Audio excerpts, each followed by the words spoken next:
And it says at the federal level, we collect $3 trillion of income taxes from income taxes, Social Security and Medicare taxes, corporate income taxes. If you add all those together, estate taxes, we collect $3 trillion. And then at the state, city, and local levels, we collect another $3 trillion in property taxes, sales taxes, and income taxes, a total of $6 trillion. 6 trillion divided by 18 trillion is what percent, everybody? It's 33%. If we take much more in taxes, we destroy our economy. If you know anything at all about economics, when you take money away from the private sector, there's nothing to recover with. Does everybody get that? That's the truth. That's the math. So they're not going to be able to raise taxes. So what are they going to do? They're going to trick you. Want to hear what they're going to take away? I'm going to read it to you right here. No, I'm not. Yes, I am. This year they are going to have the Retirement Enhancement and Savings Act of 2016. Guess what they're taking away? Inherited IRAs. The stretch provision is going away. What that means in English, everybody, is under the old law, if you were a non-spouse, you could take a required minimum distribution rather than taking your IRA in a lump sum. So you didn't have to be a spouse. You could just be the named beneficiary, and you could defer for all of your lifetime that IRA or that 401k. They're taking that away. It was never intended to be an estate planning tool. So what that means, it's your biggest, when you get to the sales ideas in the last hour, that's one of your biggest sales of the day. You're going to go to every person over the age of 65, and you're going to ask them this simple question. When you put all this money into an IRA, 401k, 403b, 457 plan, was it your intention to make the Internal Revenue Service the primary beneficiary of your life's work? What do you think they're going to say? Of course, do you think they know it? No, everybody shake your head like this. No, they don't know it. The only way they'll ever know is if you what? Say it loud. I can't hear you. If you ask them, don't tell them. Don't ever tell them. Ask them. You have to ask them. And never say IRS or Uncle Sam ever again. He's not your freaking uncle. You understand? It's not a member of your family. Say the ugly words. Words like Internal Revenue Service, the government. That's who's coming to get your money. Say the words. Words matter. Internal Revenue Service. Don't shorten it. Don't make it sweet. No IRS. No shortcuts. Great salespeople never take shortcuts. Internal Revenue Service. So watch. If 33% of the money is already going to taxes, here's another thing that they're going to take away very shortly. Itemizations. There'll be no deduction for health care, health insurance, no deductions for state taxes paid, property taxes paid, home mortgage interest, charity, and casualty losses. None of that will be deductible anymore. You know how they'll get away with it? Do you know how they'll get away with it, man? Ready? See, shake your head if you agree with what I'm about to say. Ready? Only rich people itemize. That's how they'll get away with it. See, they're the best salespeople on the planet, the government. And you have to offset that by asking better questions. You still have one of two vehicles that are left in America where you can pay the taxes now when they are historically low, and you can transfer the money to the future where you will never have to pay taxes on that money again. If that was so, why wouldn't you be loading a whole bunch of money into a vehicle like that? Huh? Think taxes will be higher in the future? Why wouldn't you pay your taxes now when they're historically low and put your money into vehicles that you never have to pay taxes on the money again? Wouldn't that make sense? How come you're not doing it? See how easy of a sale it is? Does it make sense? Let me stop it. Does what I just asked make sense? Why aren't you asking people that? Why would anybody take a small deduction on a small contribution now, build it into a big pile of money, when they know the taxes are going to be way higher in the future? Does that make sense? Does it sound like maybe the government's trying to trick you? Have they ever tried to trick you before? That's my questions. That's all I ask them. And then they give me money. I know some of you are freaking out because you don't believe it's that simple. That's exactly why it works. It's because it's that simple. You really have to buy into the simplicity. So, second, if there's 130 million people over the age of 65, over the age of 50 by 2030, here's my question. Do you know that by 2030, 1 out of every 7 people on planet Earth will be over the age of 65? Did you know that? The whole freaking world's going to look like Florida.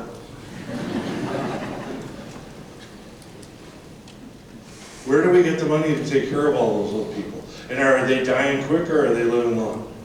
They're living long. That's the problem, don't you see? You guys have had Tom Hagner here, haven't you? Have you ever heard of him? Oh, well, okay. Tom Hagner. You know what he says?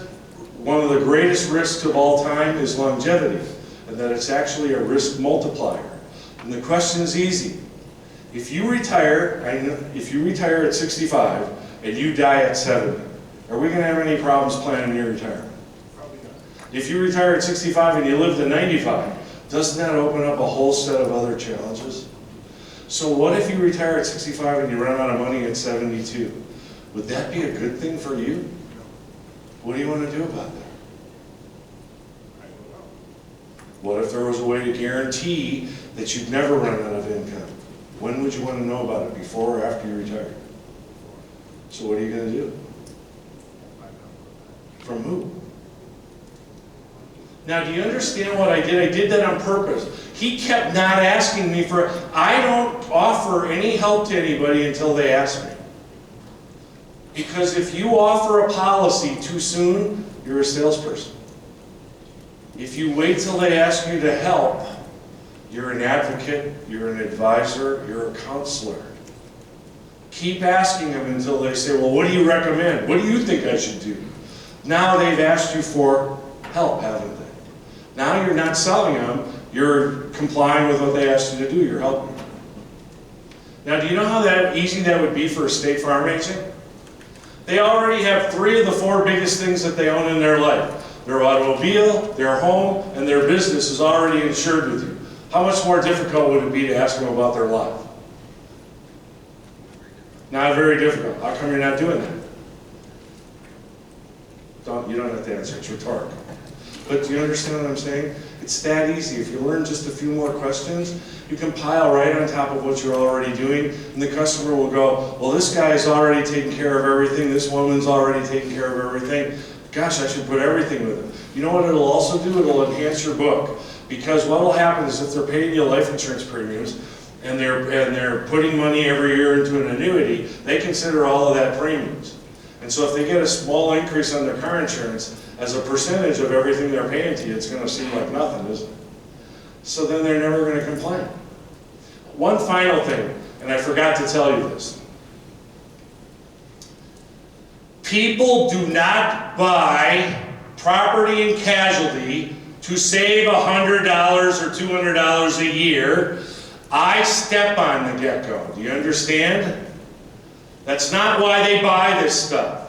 I have a lady, a team member, who I spoke to in Missouri. And they had had a flood, and she lost her home. And then 2 years after her home was rebuilt, she had a tornado, and it demolished her home right down to the foundation. And while we were having lunch, she said to me, I'm sitting on my front curb of my street. There was nothing I could sit on by my house. And I'm crying, and I'm trying to figure out where my children are going to sleep tonight and how I'm going to feed them. And a State Farm claims adjuster walked up and handed her a check while she was sitting at the curb. That's why you buy State Farm. Because during that crisis, Geico, whoever the hell her name is, had to use State Farm claims adjusters to help with the crisis. You're it. Make sure that people understand why they buy this stuff. It ain't to save $200 a year. How would you like to have the Gecko on your side in a lawsuit or State Farm on your side in a lawsuit?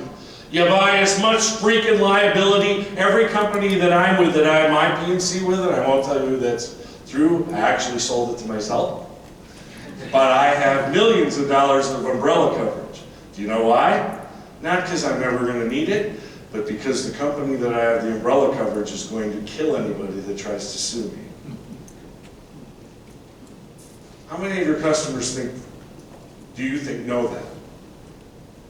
It's really important that you understand what it is that you do and why you do it. So that's the math of it, you guys. They're not going to be able to raise taxes, they're not going to lower benefits, so what's the only thing left?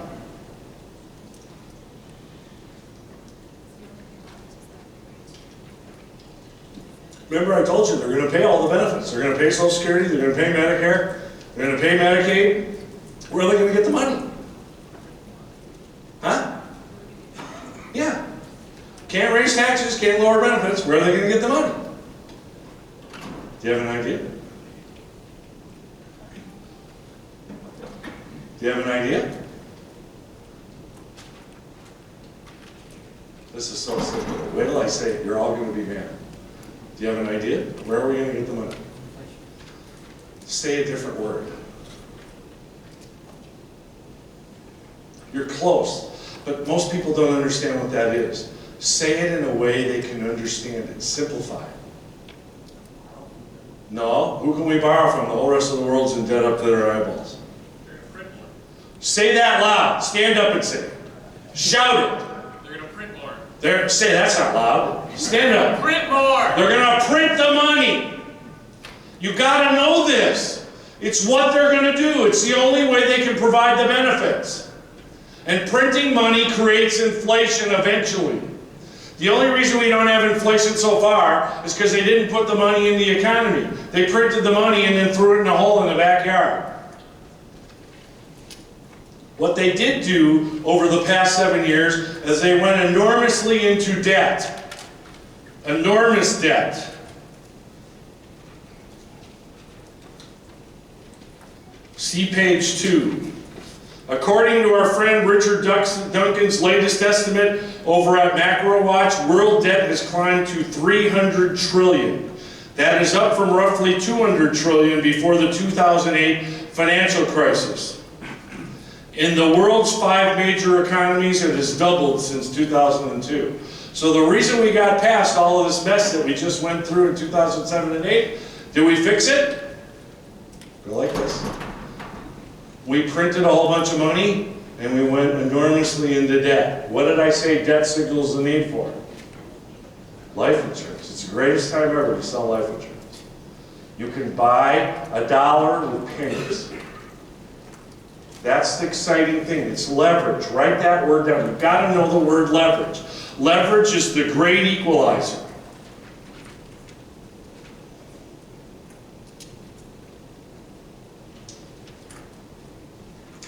Just a couple of quick little issues. I'm not going to go into detail about them. Guys, these are all on the CDs. If you get that peach sheet that you're all writing on the back of, I have CDs. All of you that are team members, when I was in South Carolina, there was a room like this. I sold 2 cases of CDs, and since that meeting, it was only 2 weeks ago, at least 5 of the team members have called me and said that in the 2 weeks they've sold more life insurance than they did all last year. All you have to do is listen to the CDs, and I can go into way more detail. It's just, I have a 24-hour speech here and I only have 4 hours to give it. I'm editing it. I'm trying to figure out how to inspire you to love what you do for a living, that you have a spectacular opportunity to make a fortune, and that you can help a lot of people while you're doing it, and that this is your future. And so I'm trying to cover a lot of ground, but again, there's so much stuff to cover, it's ridiculous. So,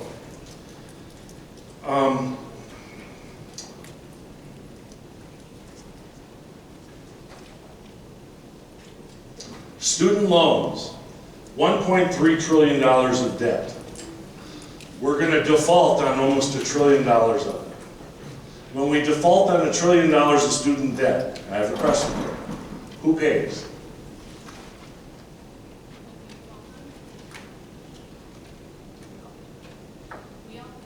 No, there is no, she said we, it's the perfect answer, but it's wrong. Does everybody pay taxes? So who's the only people that pay for this? Taxpayers. Learn that word. If you're a taxpayer, you want to tick them off. You want to get them really irritated.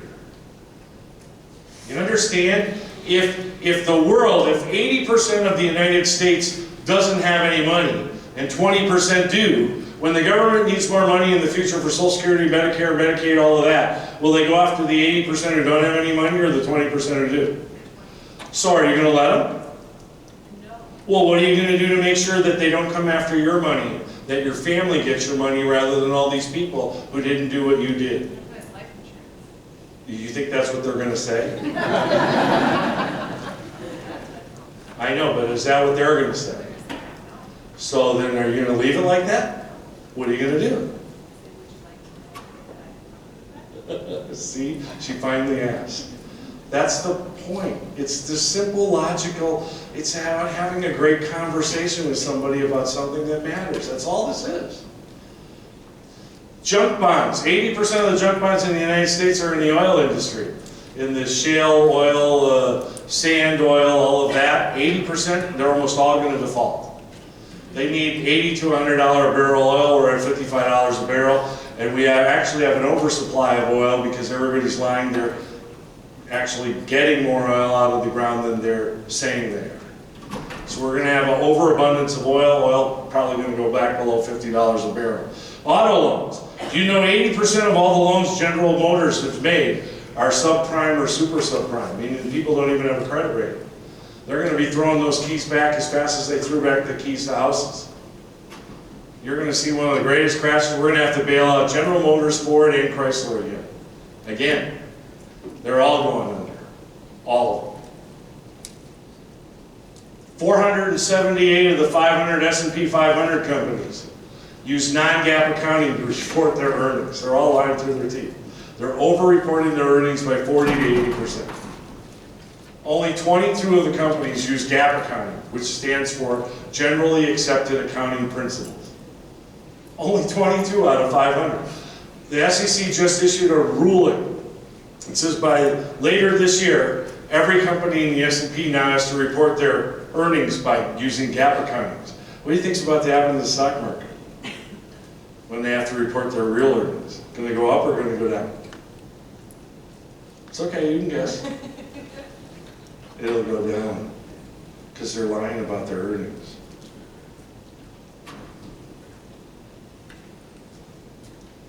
It's an astonishing amount of debt. Student loan debt, $1.4 trillion. Junk bonds, $1.7 trillion. Credit card debt, $1 trillion. Auto loans, $1 trillion. Where are we going to get the money, you guys?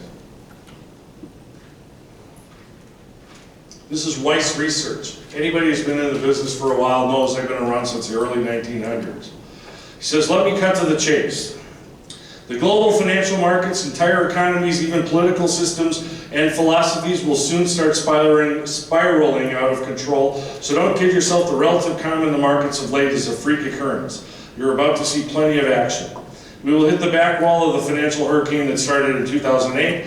That part of the financial crisis where governments of the world stepped in to try and save things, which are now infected with an even worse disease, debt to GDP ratios that over the next 5 years will first bankrupt Europe, then Japan, then China, and then the United States. See, the crash won't start here, it'll start in Europe or in China.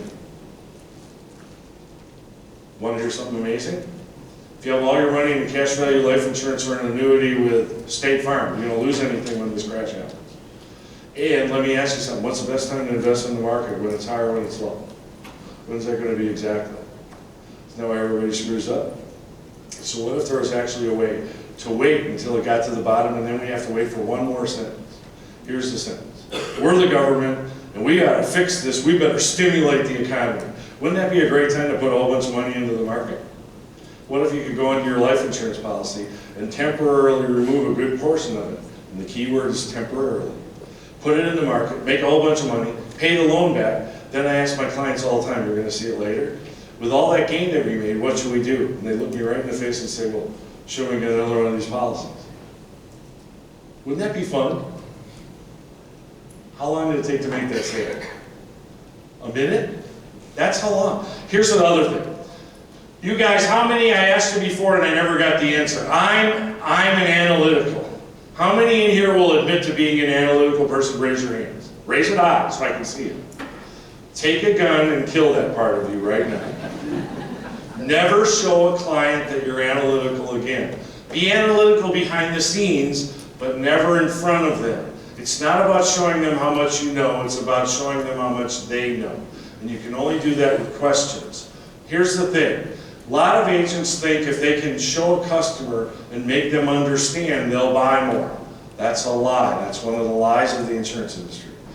Customers buy more when they feel understood. And they don't ever feel understood if all you're doing is telling them about you. Make sense? This all should be just plain logic to you. You've all been taught incorrectly. No response? Are you guys already getting tired of me? You got 2 more hours here. Please understand, there's lots of stuff here. I can go through this. John Mauldin, from Mauldin Economics, M-A-U-L-D-I-N. He says by 2019, is that far away, you guys? By 2019, we will only have enough money for defense, interest on the debt, and entitlements. By 2023, we will only have enough money for entitlements and interest on the debt. We will even have to borrow all the money we spend for defense. The banks. They just created, in the G20, a new rule. They did it in 2014. Here's the new rule, you guys. You won't believe. You're going to think I'm lying to you.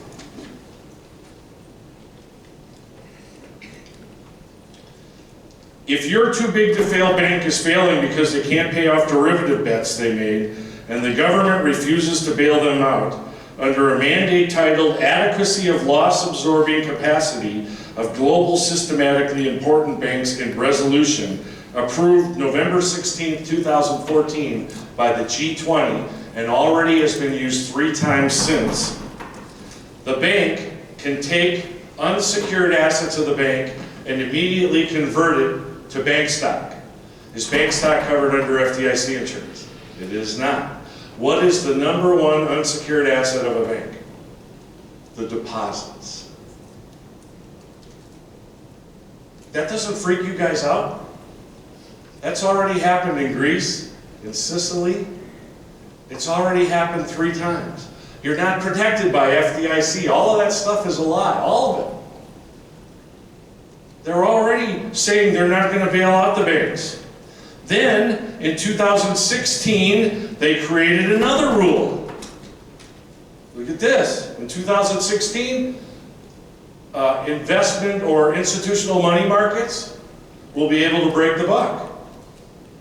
And they can even eliminate access to the money that's in those institutional money markets. Why would the government be doing all of this if they thought everything was going to be okay? See? So all I got to do is reason it out. We're going to have a mess, and you're the only one that can keep everybody that you talk to safe. You personally. They're going to adore you because you at least asked them. I have so much. Please, I hope you'll invest in your careers. All of you agents that are team members and all of you that are agents in here. I can double or triple. I have like 4 of the top State Farm agencies in the top 50. I'm training all our people. All you have to do is learn to ask these questions. Teach your team members to ask these questions. When you go home from this meeting, all you have to do is you go home from the meeting and you say, listen, we saw this guy, Van Mueller, and he scared the heck out of us. And we thought that it was so important that the very first people that we should ask these questions to would be our existing clients, because we want to say thank you for your loyalty. So would it be possible in the next week or two, if you come in, spend 45 minutes with us, and we'll ask you a few questions that will allow you to, first of all, know whether you're going to be hurt by what's about to happen. Second of all, can you be made safe from what's going to happen? And the best part of all, what if you could actually take advantage of it? Wouldn't you at the very least want to know about it? And it's the only way we know how to thank you for your tremendous loyalty to our agency. Would you come in the next week or two? These guys load up with appointments, they don't know how to run them all. All you're doing is saying thank you. Will you come in and let me ask you a few questions? That's all you're doing. Please understand also, if you're paying attention, almost every pension system in the United States is getting killed. Public pension system's a ticking time bomb for all Americans. California court opens door for pension benefit reductions. This is all coming to a head, you guys. We don't have the money. Professor Lawrence Kotlikoff from Boston University, he says that we have a fiscal gap of $223 trillion. How are we going to print $223 trillion? We're not. We're going to have a crash. Now, I've been wrong for 2.5 years. If I'd have been standing here giving you this speech 2.5 years ago, I'd have told you the crash was imminent, and I'd have been wrong. How come I'm not in trouble? I have 6,600 clients in 30 states. How come I'm not in trouble if I'm telling you there's a crash 2.5 years ago and there hasn't been a crash? Think about it. Really just think about it. I'm not trying to trick you. I want you to reason it out. Do I tell them anything? Yeah. Or do I ask them? And then whose opinion is it? It's theirs, not mine. So most of the cases, do they say they want to stay safe? Do they say they want to have certainty? So are they mad at me that it hasn't crashed yet? And if they're making 2% in their State Farm annuity, are they happy out of their minds? If they're making 1% in their State Farm life insurance policy, are they happy out of their minds? No? Do you understand what amazing stuff you sell? Let me read you this real quick, and then I'm going to teach you the questions. Would that be okay? And then we'll go to lunch. I'll be right on time at noon. I'm getting exhausted, so one of you's going to have to feed me. Will you feed me? I have qualified for top of the table for 26 years in a row. This is the introduction to my newsletter. Okay? It's a web-based newsletter. 7 sales ideas a month from a person who's knocking on doors and sitting at kitchen tables.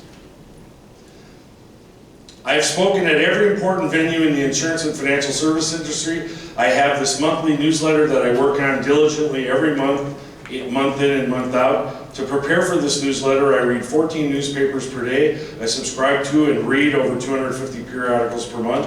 I have access to countless industry information outlets. I'm fortunate to call people like Tom Hagna, Ed Slott, Bruce Etherington, and Marv Feldman friends. I have studied under John Savage, Tom Wolfe, Norm Levine, Charlie Flowers, Sid Friedman, and many, many others. I stalk all the MDRT and NAFA presidents because they are my idols. I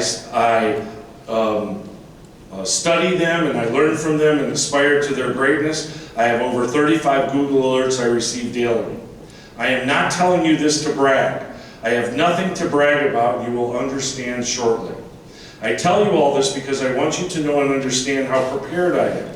I work diligently to stay apprised of everything that has to do with insurance, investments, retirement, taxes, world events, economic events, government, monetary policy, fiscal policy, inflation, deflation, negative interest rates, volatility, and pensions.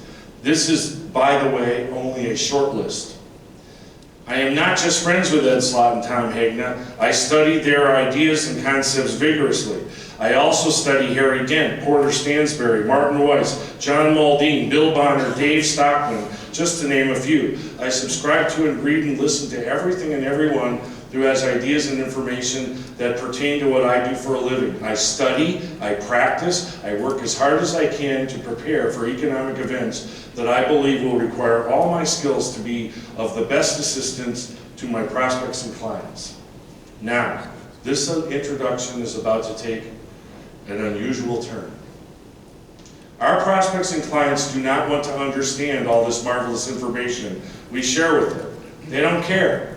They want to get rid of me as fast as they can so they can go back to living their life. They don't take action when they understand.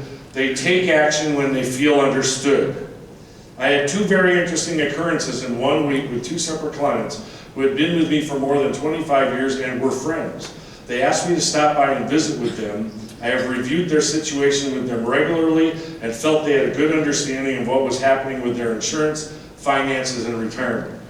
I have been made aware that I made some assumptions based on my knowledge of these issues rather than theirs. Both clients expressed to me how worried they were about their impending retirements.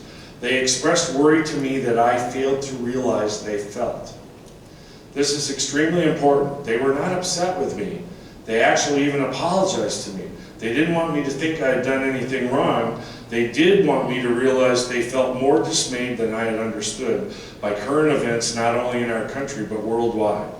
They had heightened concern that their retirement opportunity was being ripped away from them by these many unforeseen events. They had so many questions. What were negative interest rates and how were those negative interest rates affecting their retirements? With all the bad economic news that's occurring, why haven't we had a stock market crash yet? Where will the government get all the money they will need for Social Security and Medicare? Remember, there will be over 130 million Americans over the age of 50 by 2030. Where will all that money come from? Will the almost certain increase in taxes diminish their incomes when they retire? These were clients who had substantial money. Both had more than $500,000 in assets, not including their primary residence. Their fear was palpable. I was more than surprised, I was stunned. I had not done a good job for these people, even though I thought I had. I had not listened well enough.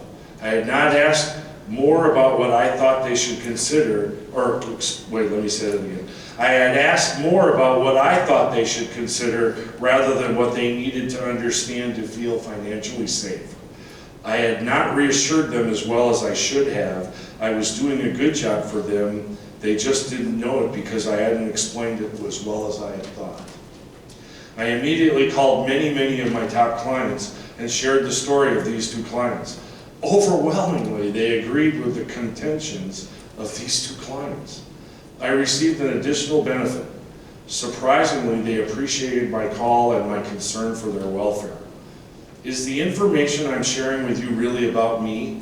Not at all. I believe it is about all of us in this industry, and more important than me. I believe the level of fear and uncertainty our clients are feeling is much more severe than we realize.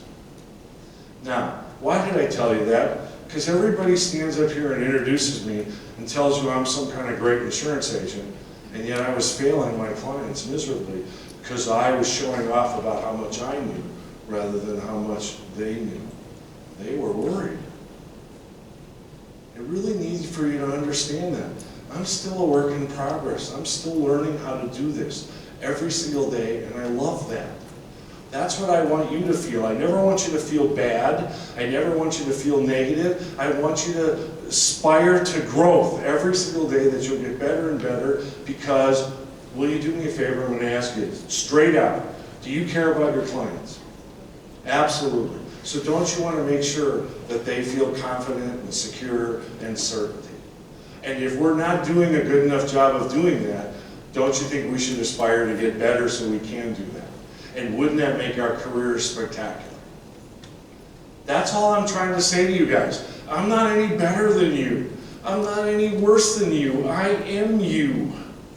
That's what I'm hoping you'll get here today. I'm still learning. I'm a work in progress. I screw up regularly, every single day. And I don't want you to think I'm all that, because I'm not.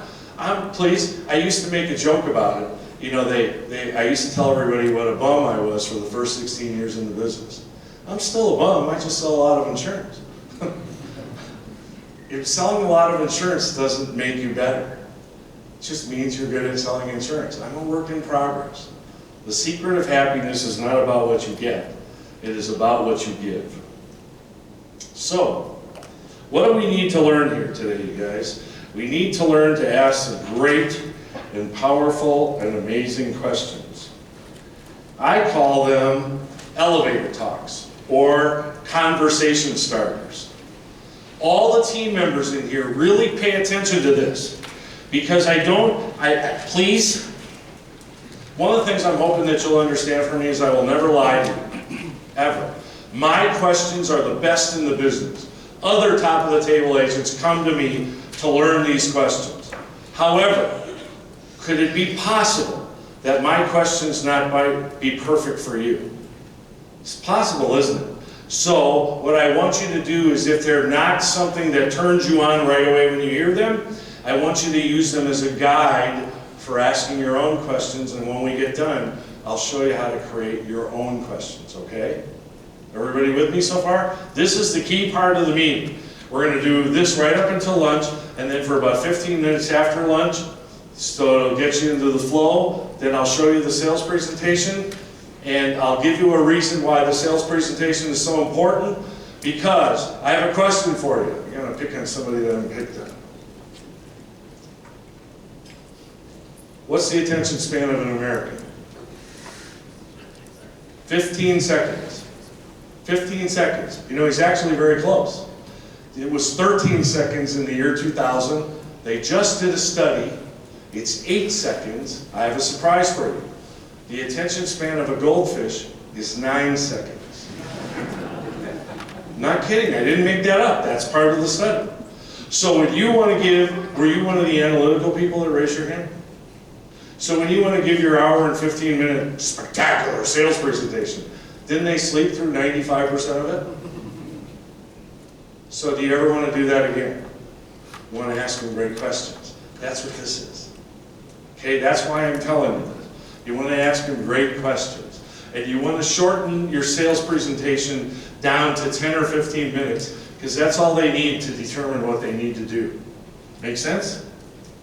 All right. Here's the first one. I did it already with you. I'm going to do it again. It's the hottest thing in the insurance industry because of the demographics. What is the best age to take your Social Security? Write that down. What is the best age to take your Social Security? Where should you ask that question, you guys?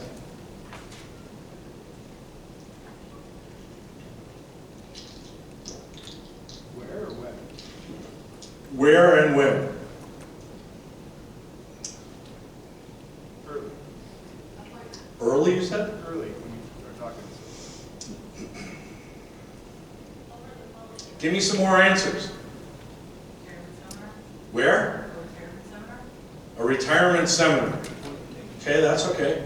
Well, let me ask you something. Don't you guys have any friends that you go to dinner with? Don't you get your cars repaired? Don't you have a dry cleaner? Do you know I fly Delta? You know, Delta's a big deal in Minneapolis. It's a big deal in Milwaukee. Do you know that every person that works at Delta in Milwaukee is my customer? Every person. Person that puts my bags on the scale and puts my tags on my luggage, every one of those. When I go up to the Delta Club, everybody in the Delta Club has all their money with me. When I go to check in on the airplane, the people that put me on the airplane have all their money with me, and the bag handlers that unload and load my bags onto the plane in Milwaukee have all their money with me. How did I get it? I asked them. The guy that fixes my wife's cars, I'm not a big deal with cars. My wife has tons of cars, okay? I have a question for you. Person that fixes my cars, who does he have all his money with? We have a chef at the Marcus Pfister Hotel. His name is Mark Weber. He'll tell you. Guess where he has all his money? We purposely sit at the counter where he's the chef. And we ask him these questions all the time. And he says, oh my God, what can I do? I said, well, I don't want to do it here while you're cooking. Is there any way that we can have 45 minutes in the next week or two? Do you understand what I'm trying to say to you? Everybody in the circle of your life should be asked these questions. It's not just something you do at your job, it's a conversation starter. What's the best age to take your Social Security? Does that make sense? And remember the answers before. If they say 62, you say, didn't it just cost you and your family thousands, tens of thousands, even hundreds of thousands in lost benefits? If they say older age, 66, full retirement age right now, next year it'll be 67, full retirement age. If they say 67, you ask them, well, what happens if you die at 62? Shouldn't you at least go through a process to figure out and make sure that you take advantage of a benefit that you worked your whole life for, and that you maximize rather than minimize the benefit? Wouldn't that be important? If there was no cost or obligation. When I say that, what do they hear? They don't hear that. If there was no cost or obligation, what do they hear? I'm not going to try and tell you anything. That's what they hear. So learn to say, the language matters. If there was no cost or obligation, could you find 45 minutes in the next week or two so I could ask you a few questions that would help you to clarify how to maximize rather than minimize your Social Security? Could you find me a couple of times in the next 2 weeks? See how easy it is? It's easy. I don't even have to think about it anymore. It's a conversation. I flew to a convention in Las Vegas, and I was sitting in seat 1A, and the vice president of the company that I was going to the convention for was in 2A. And if you ever see me on an airplane, I got a stack of magazines like this because I read like crazy. I love to read, okay? And a guy gets on the plane, and he's going to sit in 1B. And he looks at me and he goes, not Van, he goes, hey, you really like to read? And I said, yeah, I love to read. He said, what do you do for a living? I said, please, sir, don't talk to me. If you talk to me, I'm going to have to sell you something. That's what I said to him. He said, you're joking, right? I said, no, I'm not. This is my private time, and I love to read. And if you make me put the magazines away, then you're going to have to pay for my time. He looked me right in the face and said, and the vice president of the company is laughing his brains out, guffawing laughing. And the guy says, put the magazines away, I'll take that chance. When I got off the plane, he was writing me a check. Because it's about asking the questions. See, you have the power. They're not sitting and thinking about any of this stuff we're going to talk about. All you have to do is have the courage to ask them. Do you have the courage to ask them questions that will help people to be better? That's all you have to do. You don't have to know anything. Let me ask you something. Do we have really great life leaders at State Farm? If you don't know how to write up a case, could you come back with the information and ask them what would be the best thing to present? They'll help you. And do you have an agent? Are you an agent or a team member? Okay. Do you have an agent that you could go to that might know? So again, do you follow what I'm saying? You don't have to know the answers. You just have to know the questions. After you figure out the answers 6, 7, 8, 9, 10 times, will you ever need them again? No, because you'll know the answers now. That's how fun. You guys, you're an inch away from having the enormous success that you dream about, but you have to have the courage to ask the questions. Hottest thing in the industry right now is what's the best age to take your Social Security? Ready? Here's the second one. This is so hot. Watch, watch. It's hot. You walk up to anybody, anywhere. I do it in the mall. I never, because I'm always goofing around. I always want to see what their response will be. So I say, excuse me, my name is Van Mueller. I'm an insurance and financial advisor with State Farm. And I know you don't want to be bothered by an insurance guy, but gosh, you know, there's so many bad things that are about to happen, and you would really help me to understand why people allow bad things to happen to them, because it doesn't happen to any of our people, and you'd help me a ton if I could just ask you this one question. Now, do you know what happens? They want to know what the hell that question is. Did I set it up? Do you follow what I'm saying? So they don't even care that I'm an insurance agent. What is the question? Do you get it?